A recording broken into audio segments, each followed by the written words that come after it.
ইয়াহইয়া কান্দলবী রহমতুল্লাহি আলাইহির জামানার এক ঘটনা। ওই সময়ের একটা এলাকার মধ্যে কিছু হিন্দু লোক এবং কিছু মুসলমান লোক বাস করত। আর ওই জায়গার মাঝখানে একটা বড় জমিন ছিল। ওই জমিনটা ছিল খাস জমিন, সরকারি জমিন। খেয়াল করে শুনবেন, খাস জমিন ছিল। যখন মুসলমানের উৎপাত বেড়ে যেত তখন ওই জায়গাটাকে মুসলমানরা দখল করত।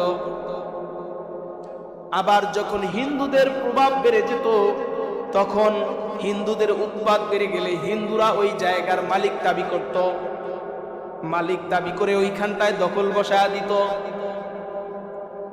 তো এরকম করে যখন যেই সরকার ক্ষমতায় যায়, যাদের যেই সরকার ক্ষমতায় যায় দেখবেন তাদের পাওয়ার, তাদের শরীর গরম হয়ে যায়, ঠিক কিনা? তারা এখানে সেখানে বিভিন্ন জায়গায় দখল করে। সরকারের পাওয়ারে, দলের পাওয়ারে, নেতা নেত্রীর পাওয়ারে জায়গায় জায়গায় তারা জমি দখল করতে থাকে। ঠিক তদ্রূপ ভাবে খাস জমিন যখন যেই দল ক্ষমতায় যায় সেই দলের লোকেরা সেই জায়গার দাবিদার হয়।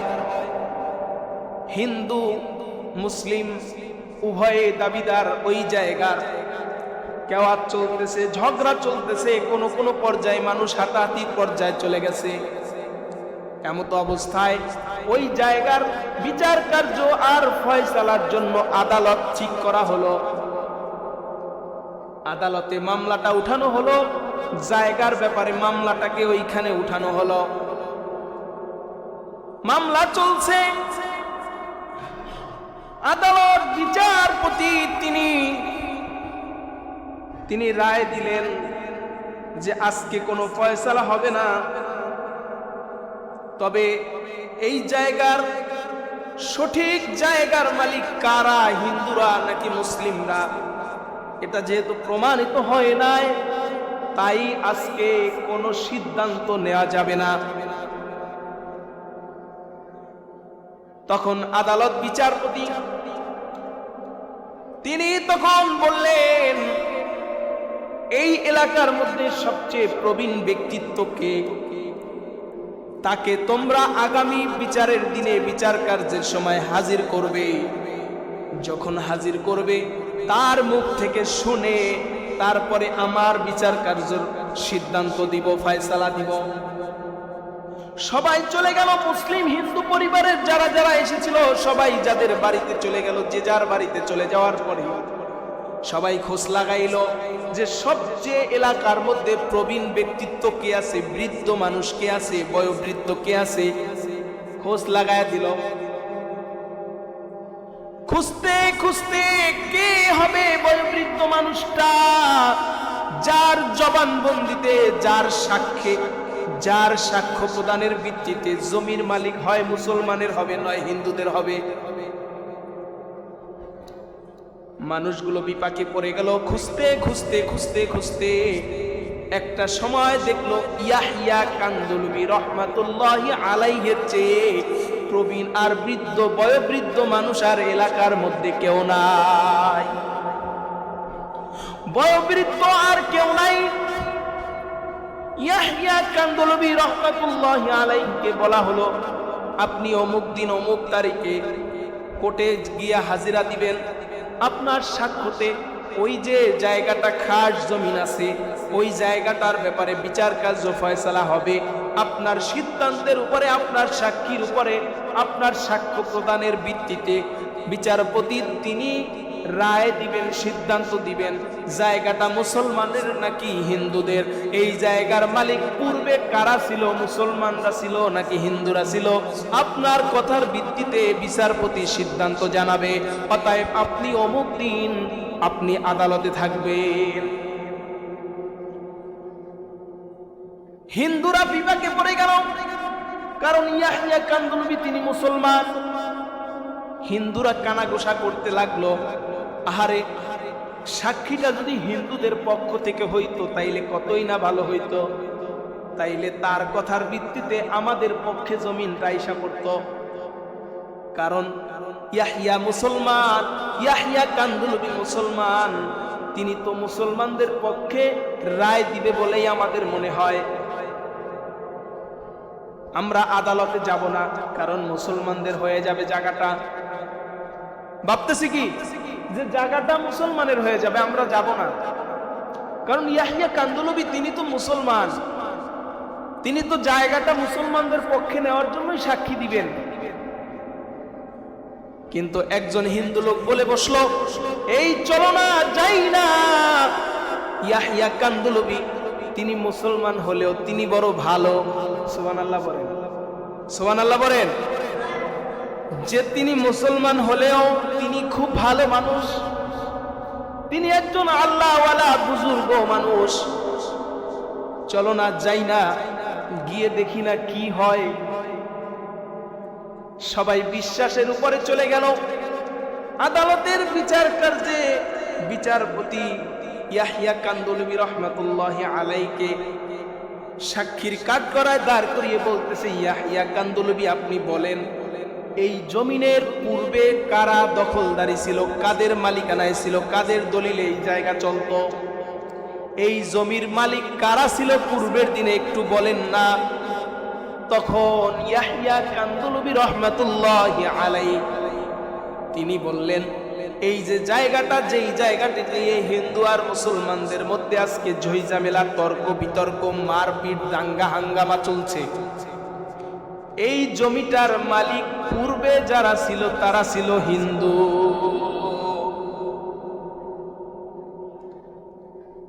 ইয়াহইয়া কান্দুলবি রাহমাতুল্লাহি আলাইহির সাক্ষ্যর উপরে জায়গা নির্ধারণ হলো হিন্দুদের। মুসলমানরা গালি দিতে দিতে বের হয়ে গেল। কেন? কারণ ইয়াহইয়া কান্দুলবি কামটা করলো কি, ওই জায়গাটা নিয়ে এত ঝইঝামেলা আমরা করলাম, তার সাক্ষীর অভাবে, তার সাক্ষ্য দেওয়ার কারণে আজকে জায়গাটা হিন্দুদের হয়ে গেল। যদি তিনি একটু ঘুরায় বলতেন তাইলে জায়গাটা আজকে আমাদের হইতো, ওই জায়গায় আমরা একটা মসজিদ নির্মাণ করতাম। গালি দিতে দিতে আদালত থেকে, বিচারের জায়গা থেকে বের হয়ে গেল। ইয়াহইয়া কান্দুলবি রাহমাতুল্লাহি আলাইহি তিনি বাড়িতে চলে গেল। হিন্দুরা বড় খুশি, তাদের জায়গা তাদের ফিরে পাওয়া হয়েছে, তারা ফিরে পেয়েছে।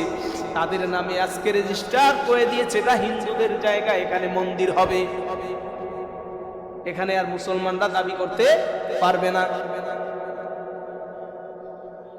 যখন রাত হয়ে যায়, সন্ধ্যা হয়ে রাত যখন গভীর হয়ে গেছে, যখন তাহাজ্জুদের ওক্ত আসলো, তাহাজ্জুদের ওক্তের সময়, তাহাজ্জুদের সময় ইয়াহইয়া কান্দুলবি রাহমাতুল্লাহি আলাইহি ঘরের আশেপাশে মানুষের টের পাইতেছেন, মানুষ আসা যাওয়ার শব্দ পাচ্ছেন, হাঁটা চলার।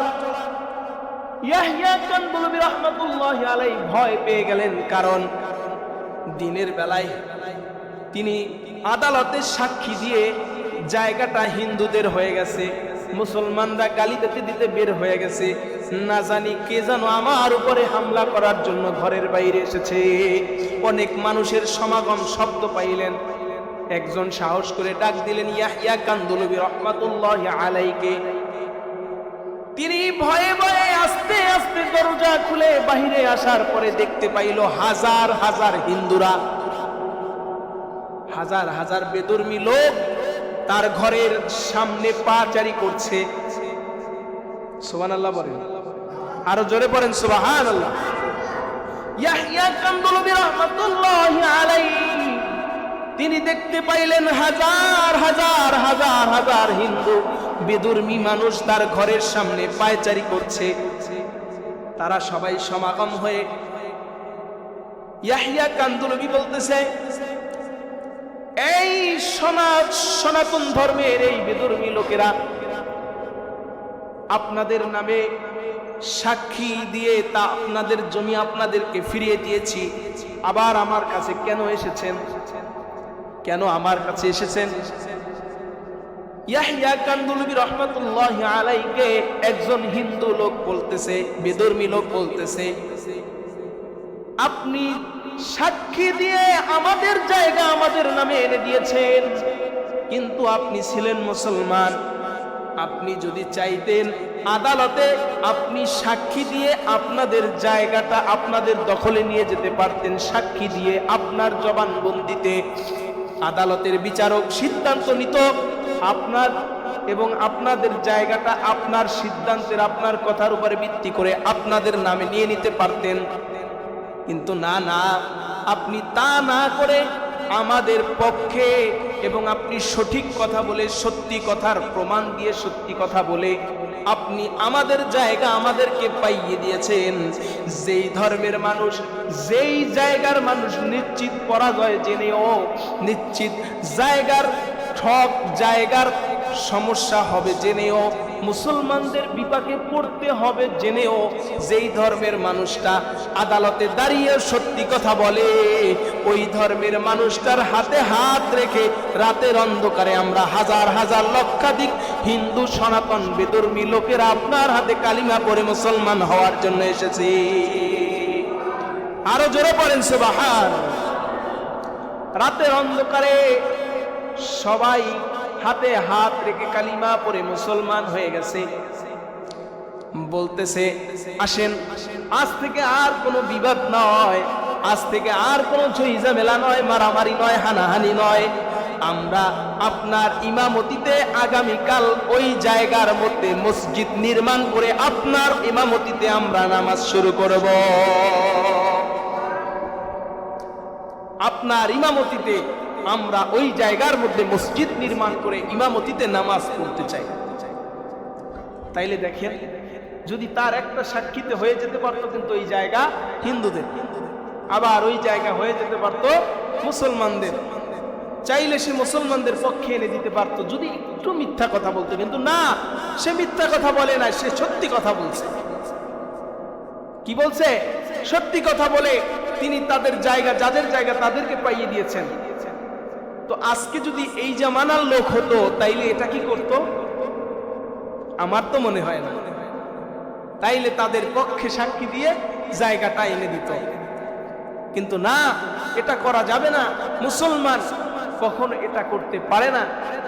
তারা নিশ্চিত পরাজয় জেনেও, নিশ্চিত জানের ক্ষতি জেনেও তারা মিথ্যা কথা বলে না। এজন্য বাবারা, ভাইরা, মা বোনেরা, আমরা মিথ্যা কথা বলবো না ইনশাআল্লাহ। আল্লাহ তাআলা আমাদের সকলকে এই মিথ্যা কথা বলা থেকে দূরে থাকার তৌফিক দান করুক। আমি